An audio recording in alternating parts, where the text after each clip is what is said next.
Hello everyone, स्वागत है आपका आपके चैनल विक्टोरियस एकेडमी में। और आप इस समय पढ़ रहे हैं अबाउट ह्यूमन डाइजेस्टिव सिस्टम। आज हम लोगों को बच्चा पार्टी कंप्लीट करना है कि ह्यूमन का डाइजेस्टिव सिस्टम कैसा होता है, उनमें कौन कौन से पार्ट होते हैं, उसमें क्या चीजें मदद करती हैं। तो ह्यूमन डाइजेस्टिव सिस्टम को शुरू करने जा रहे हैं। आज के लेक्चर में हम लोग ह्यूमन डाइजेस्टिव सिस्टम को खत्म करेंगे।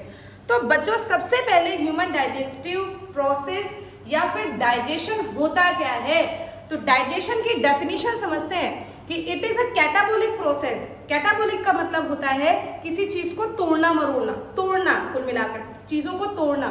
It is a catabolic process in which digestion की डेफिनेशन लिखते हैं।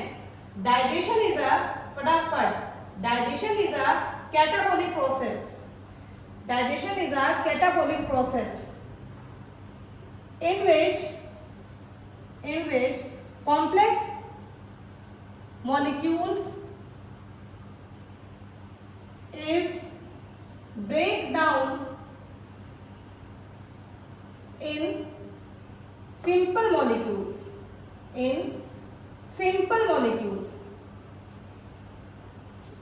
up to absorbable form। यहां तक आपको डाइजेशन आपके फूड का होता है। जब तक वो एकदम एब्जॉर्ब फॉर्म में ना आ जाए तब तक डाइजेशन कंप्लीट नहीं माना जाता। क्योंकि याद करो, आप लोगों ने डाइजेशन में कुछ स्टेप्स पढ़े थे, मेरे साथ रिवाइज कीजिए। पहला इंजेशन, दूसरा डाइजेशन, तीसरा एब्जॉर्प्शन, चौथा एसिमिलेशन, पांचवा इजेशन। तो इन पांचों स्टेप्स को कंप्लीट करने के लिए बच्चों सबसे पहले आपको डाइजेशन की डेफिनेशन होनी चाहिए। कैटाबोलिक का मतलब होता है कि रिएक्शंस में चीजें टूट रही हैं। तो डाइजेशन कैसा प्रोसेस है? कैटाबोलिक प्रोसेस है, जिनमें कॉम्प्लेक्स मॉलिक्यूल्स को ब्रेक किया जाता है। किसमें? तो आपका आंसर होगा सिंपल मॉलिक्यूल में। कंफर्म हो गया इतनी बातें? फिर अगर हम लोग बात करें कि ह्यूमन डाइजेस्टिव सिस्टम में क्या क्या रोल निभाते हैं, तो चलिए लेट्स स्टार्ट अबाउट दिस कि in human being the digestive system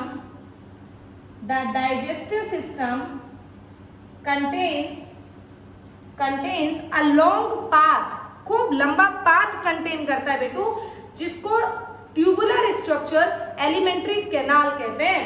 तो in human being the digestive system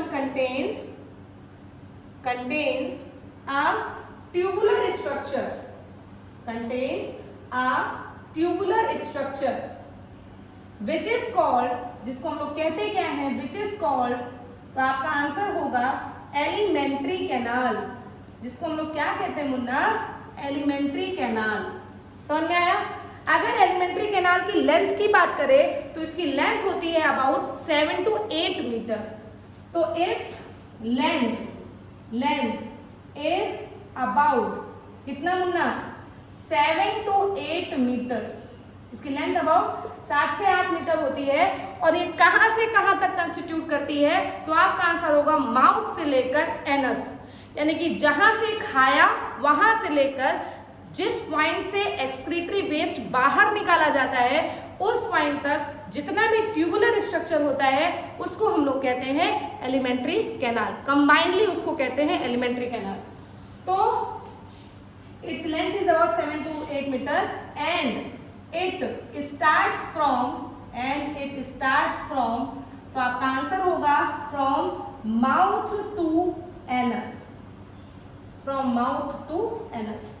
बल्कि एंटीरियर माउथ कहाँ होता है? आगे की तरफ। और पोस्टीरियर एनस, यानी कि पोस्टीरियर साइड में सबसे लास्ट में क्या होता है? एनस होता है। एकदम समझ में आया आपको? तो अब हमको पढ़ना है अबाउट एलिमेंट्री कैनाल।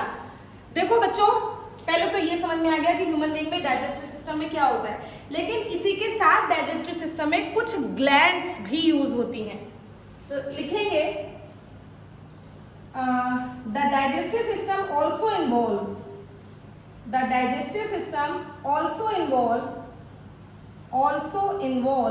तो आपका आंसर होगा डाइजेस्टिव ग्लैंड्स।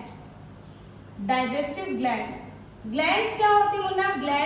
ग्लैंड्स वो स्ट्रक्चर होता है जो किसी ना किसी चीज को सिक्रीट करने का काम करता है। For example sweat gland, tear gland, mammary gland, ठीक है, सीबम भी ग्लैंड है जिसमें से ईयर वैक्स निकलता है।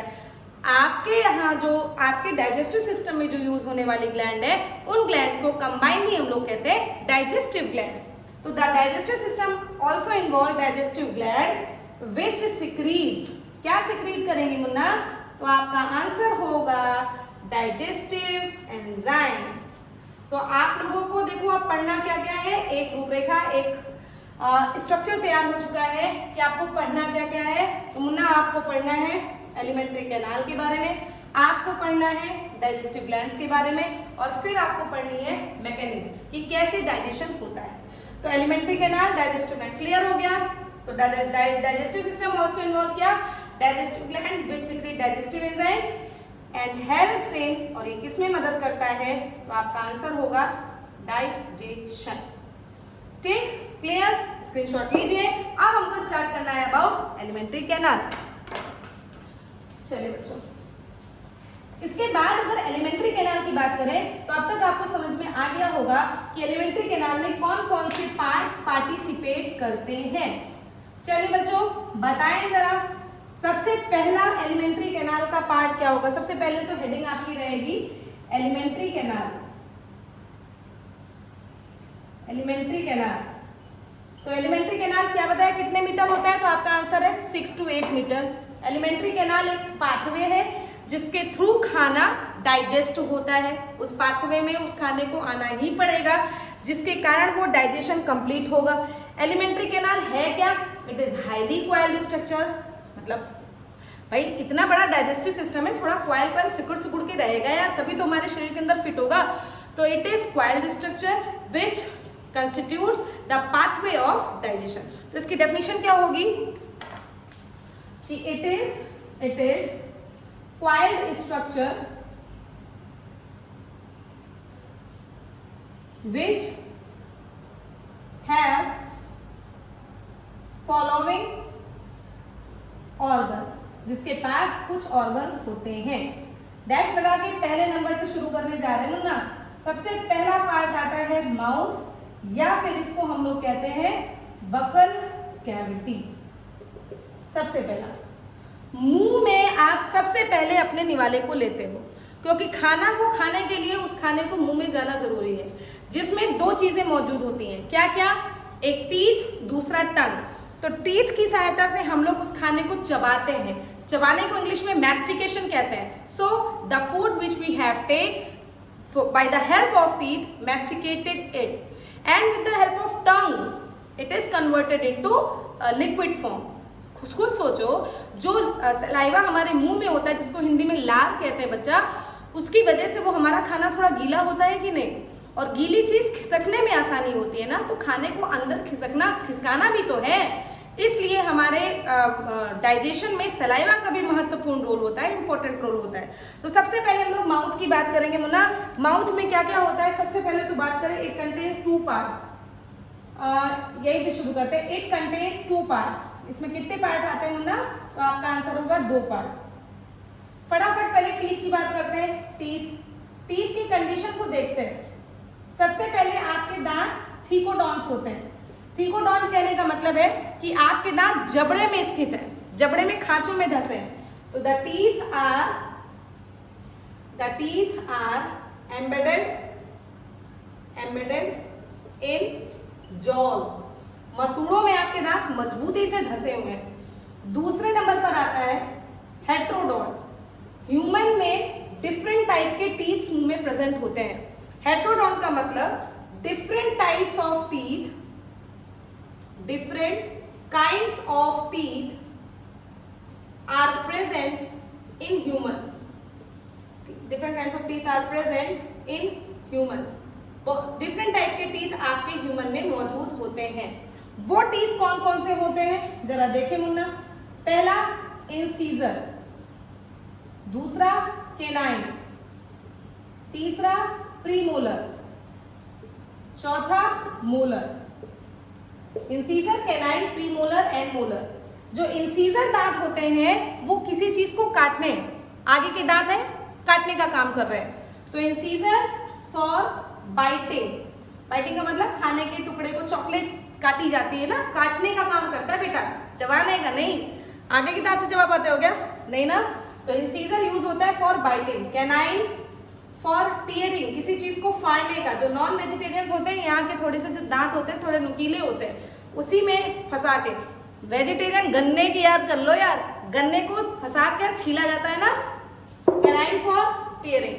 प्रीमोलर एंड मोलर ये दोनों दांत मैस्टिकेशन ऑफ फूड के लिए रेस्पॉन्सिबल टीथ्स होते हैं। तो इस तरीके से आपके मुंह में 4 प्रकार के दांत होते हैं। याद करेंगे मेरे साथ, incisor, canine, premolar and molar. Incision आगे की तरफ, कैनाइन उससे पार, उसके बाद प्रीमोलर, देन मोलर। बेटा ये कितने नंबर्स में होते हैं जरा बात करें, इसको डेंटिशन कहते हैं।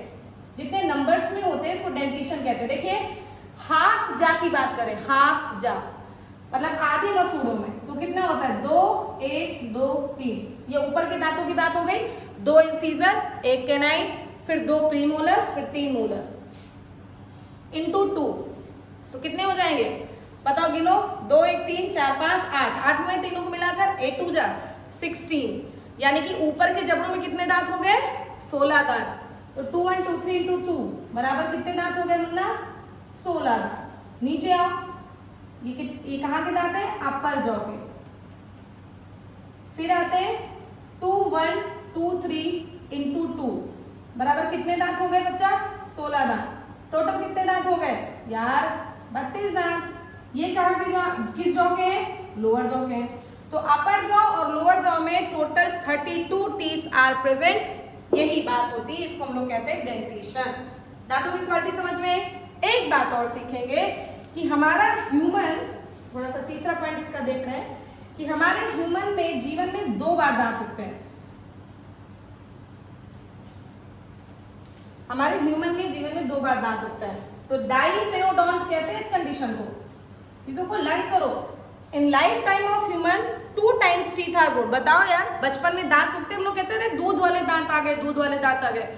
फिर टाइटाइफिस होता है, दूध वाले दांत तो जाते हैं गिर, खुल जाता है इंडिया गेट, और उसके बाद फिर से दांत जो आते हैं दे आर परमानेंट, फिर वो नहीं टूटते। तो जो मिल्क टीथ होते हैं मुन्ना, जो दूध के दांत होते हैं, दे आर टेम्पररी। बाद में क्या कहते हो, चावल के दांत आ गए कि चाय के दांत आ गए। चलो अपने अपने घर में बताना क्या दांत बोले गए थे आपके बचपन में। बहरहाल ये सब दांत नहीं, they are called permanent teeths, क्योंकि एक बार निकलने के बाद दोबारा से ये ग्रो नहीं करते हैं। इस बात को आप लोगों ने सीख लिया। तो डाइफेओडोंट का मतलब in life time of human 2 times teeth are grow, 2 बार दांत उगते हैं। ठीक, तो जो बचपन में निकलते हैं उनको क्या कहते हैं, मिल्क टीथ कहते हैं। मिल्क टीथ की एज क्या होती है, तो आपका आंसर है 6 से 8 साल। कितने दांत होते हैं 20 दांत। याद करो भाई, 20 टीथ, 20 दांत बचपन में उगते हैं। फिर 6 to 8 ईयर्स में उगते हैं। इनको क्या कहते हैं, मिल्क टीथ कहते हैं। और मिल्क टीथ ही आपके टेम्पररी टीथ होते हैं, क्योंकि ये एक बार टूटते जरूर हैं, टूट के दोबारा से उखड़ते हैं, और उसके बाद ये दांत टूटेंगे, दोबारा से निकलेंगे। बताओ, दोबारा से निकलेंगे तो ये 20 और बाद में फिर से 12 दांत उड़ जाएंगे, तो टोटल कितने हो जाएंगे 32। तो 20 टीथ टेम्पररी टीथ होते हैं, एंड दे आर, पॉइंट बनाएंगे, एंड दे आर रिप्लेस्ड, दोबारा से गिरते फिर उगाते हैं, and they are replaced by permanent teeth. और एक बार ये उगाते हैं, उगने के बाद दोबारा से ये जाते नहीं है। तो 20 दांत आपके कैसे हुए मुन्ना, बताओ भैया। मिल्क टीथ, यानी कि जीवन में 2 बार दांत उगते हैं, एक बचपन में उगते हैं, उसके बाद उखड़ते हैं, फिर उगते हैं। तो ये कहानी हो गई आपकी माउथ या बकल कैविटी। फटाक से स्क्रीनशॉट लीजिए, एक बार रिवाइज कीजिए। क्या क्या बातें आपकी चल गई कि सबसे पहले क्या पार्ट होता है, माउथ होता है, माउथ के बकल कैविटी कहते हैं, उसमें 2 पार्ट होते हैं। टीथ के बारे में ही अभी कंप्लीट जानकारी दी। टीथ के बारे में थोड़ा सा और पढ़िए बच्चा। देखो कुछ ऐसा होता है दांत आपका, ऐसा, ये अंदर पल्प कैविटी होती है, इसके अंदर पल्प भरा होता है। ऊपर की तरफ जो कवरिंग होती है इसको इनेमल कहते हैं। इनेमल के लिए टर्म यूज होता है कि ये सबसे हार्डेस्ट पार्ट है, not strongest, it is the hardest part. हमारे शरीर का सबसे हार्ड पार्ट होता है enamel, hardest part of body. फिर ये वाला पार्ट होता है डेंटिन, डेंटाइन कहते हैं बहुत जगह को, dentine. Second hardest part of body, दांत सबसे मजबूत होते हैं हमारे यार, ठीक है। तो इस तरीके से दांत में दो पार्ट होते हैं, थोड़ा सा सीख लीजिए। एनसीईआरटी में तो नहीं दिया है, लेकिन कभी कभी किसी विद्यालय में, स्कूल्स में पूछ लिया जाता है, तो बेटा नॉलेज जरूर होनी चाहिए। तो दांतों के स्ट्रक्चर में आपने देख लिया कि सबसे आउटर मोस्ट एनामल होता है, डेंटिन होता है। याद करो इतना पार्ट आपको बाहर की तरफ दिखता है ना, बोलो बेटा, बाहर की तरफ दांत, ये दिखने वाले पार्ट की बात बता रहे हैं कि ऊपर जो कवरिंग होती है एनामल हार्डेस्ट पार्ट होता है, फिर अंदर वाले दांत को डेंटिन कहते हैं, जो सेकंड हार्डेस्ट पार्ट होता है। उसके अंदर क्या भरा होता है, पल्प कैविटी, पल्प होता है, और उसके मतलब वही वो हिस्सा गम के अंदर होता है, तो उसको हम लोग रूट कह सकते हैं। कहते नहीं दांतों की जड़ें हिल गई, तो ये रूट होता है, और ये पोर्शन क्राउन कहलाता है, क्राउन। एकदम ताज की तरह दांत हमारे दिखते रहते हैं, ठीक है, वेरी नाइस। तो ये माउथ में टीथ का पार्ट खत्म होता है, स्क्रीनशॉट ले लिया होगा। चलिए अब हम लोग पढ़ते हैं अबाउट टंग, जल्दी से टंग की 2-3 पॉइंट्स। Very good.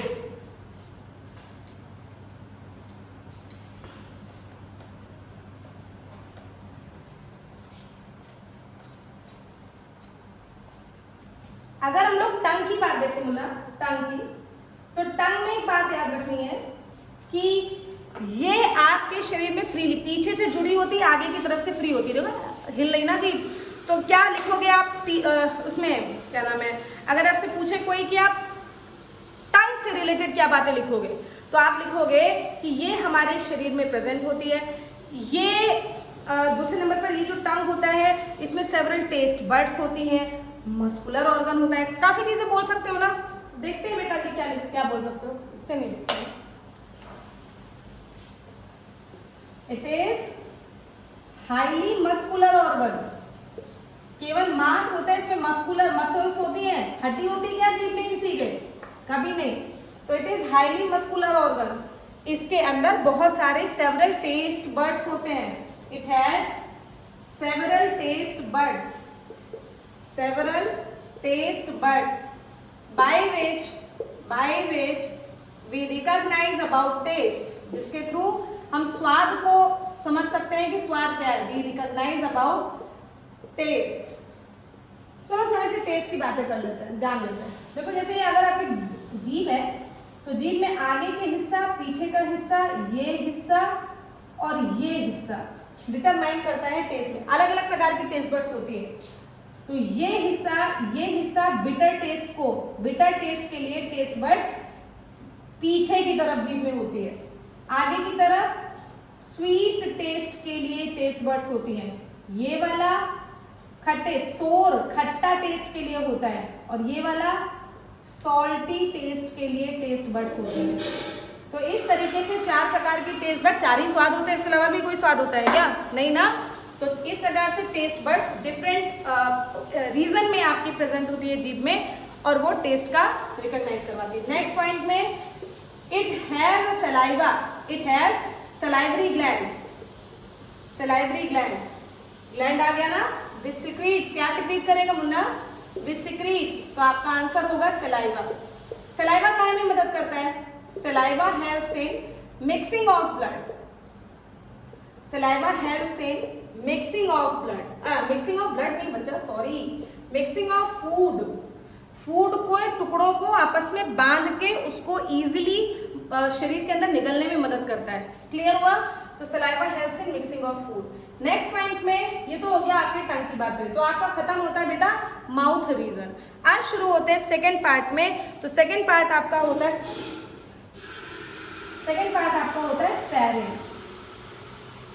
फेरिंग्स। अब फेरिंग्स की बात करें तो आपके मुंह के नीचे इस तरीके से जब आप मुंह खोलोगे बेटू, तो आपको दिखेगा एक छोटा सा पार्ट, जहां पर हवा और खाना दोनों कॉमन रास्ता है। कितनी स्ट्रेंज की बात है कि हम लोगों के शरीर में खाना और फूड का एक कॉमन रास्ता भी होता है, वहीं से खाना भी गुजरता है, वहीं से हवा भी गुजरती है, एक दूसरे को मुंह चिढ़ाते हुए, तुम भी आ रहे हो, मैं भी आ रहा हूँ। लेकिन इसके बाद नीचे जाकर पाइपलाइन चेंज हो जाती है। आगे की तरफ वाली लाइन जो होती है वो विंड पाइप होता है, और इसी के जस्ट पीछे एक लाइन गई होती है पाइपलाइन, जिसको फूड पाइप कहते हैं। तो चलिए फेरिंग्स देखते हैं, लिखेंगे it is the common path for food and air, बस। थर्ड नंबर के स्ट्रक्चर में आएंगे मुन्ना, तो थर्ड नंबर पर आता है स्टमक। स्टमक की बात करें तो देखिए ये वाले पोर्शन के लेफ्ट साइड में इस जगह पर आपका जे शेप का स्टमक मौजूद होता है। पोजीशन जानते जाओ, पोजीशन जानना बहुत जरूरी है कि आपके डायाफ्राम के जस्ट नीचे इस तरफ क्या मौजूद होता है, स्टमक नहीं बेटा, सॉरी ईसोफेगस आएगा, सॉरी। तीसरे नंबर पर आपका स्ट्रक्चर आता है ईसोफेगस, या फिर इसी को हम लोग क्या कहते हैं, फूड पाइप। तो ईसोफेगस या फिर फूड पाइप के बारे में अगर आपको लिखना हो तो आप क्या लिखोगे कि ये एक ऐसा सिर्फ रास्ता है जो खाने को मुंह से स्टमक में पहुंचाने का काम करता है, या कोई डाइजेशन नहीं होता, केवल रास्ता होता है। तो it is the passage of food, कहां से कहां, फ्रॉम माउथ टू क्या, स्टमक में पहुंचाने का काम करता है, ये रास्ता होता है ईसोफेगस।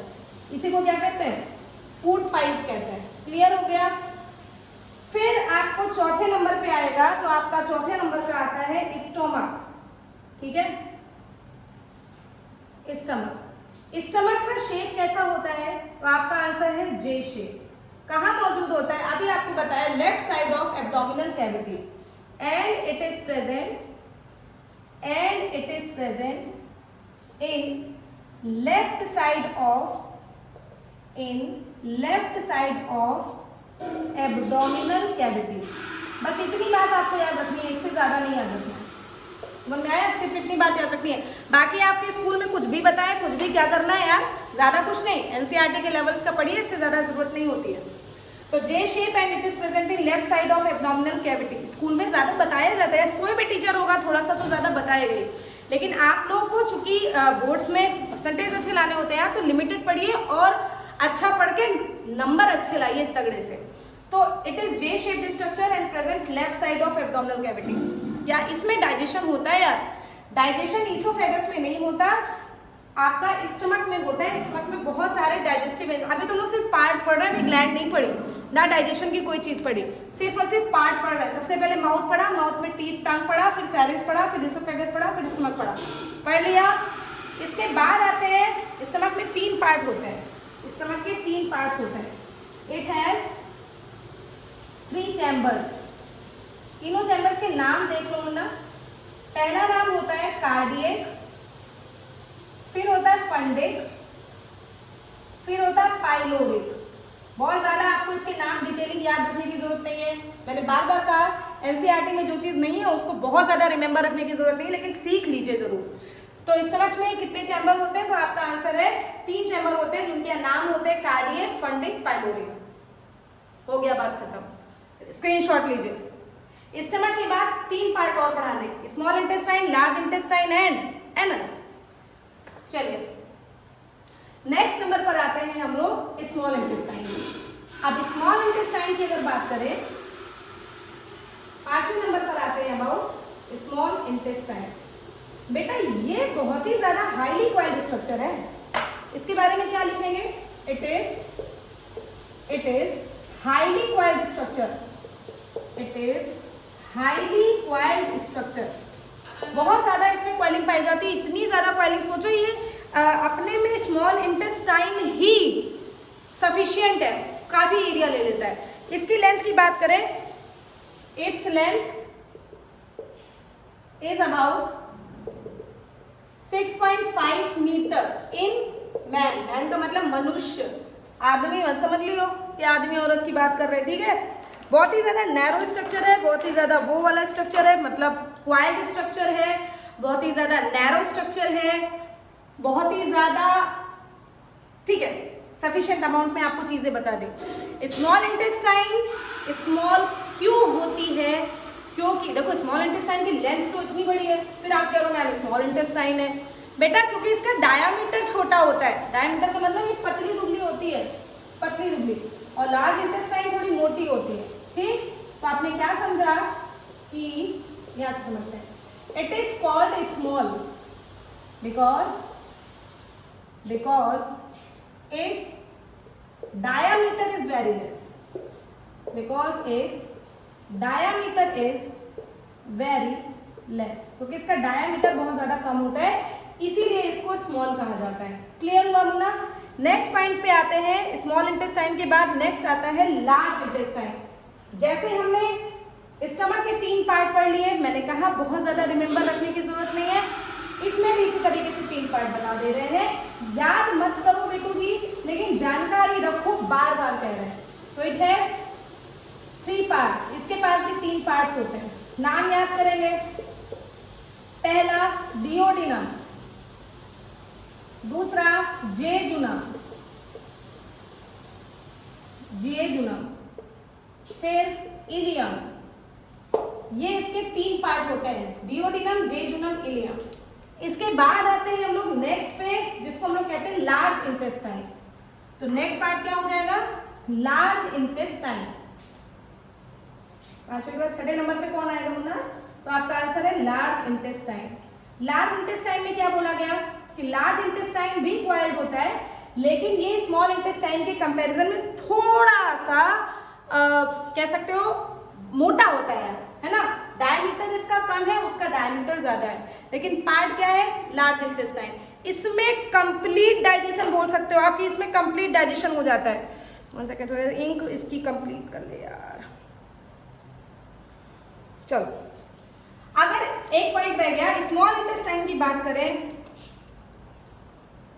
स्मॉल इंटेस्टाइन की मुन्ना बात करें, तो स्मॉल इंटेस्टाइन के लिए बोला गया कि it is complete site of digestion. भैया पूरा का पूरा डाइजेशन यही हो जाता है, इसके अलावा कोई और जगह बसती नहीं है. Complete site of digestion. Large intestine की बात करें तो it is broad part of intestine. Broad part of intestine. ठीक, इनमें भी 3 पार्ट होते हैं, सीकम, कॉलन, रेक्टम. यहां डाइजेशन नहीं होता, केवल एब्जॉर्प्शन होता है. Responsible only for absorption of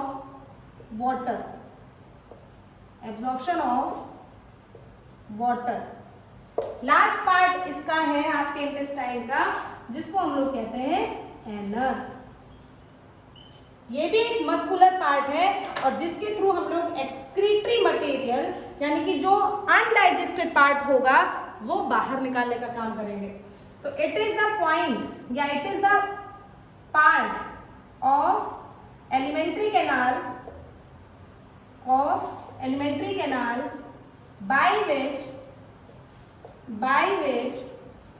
it is the part of by which undigested food thrown out. यहाँ से अनडाइजेस्टेड फूड को बाहर निकाल दिया जाता है. तो इस तरीके से आपने कंप्लीट डाइजेस्टिव ऑर्गन्स के बारे में पढ़ लिया. फटाक से दोहराइए, फिर खत्म करें. नेक्स्ट लेक्चर में हम लोग पढ़ेंगे अबाउट ह्यूमन डाइजेशन.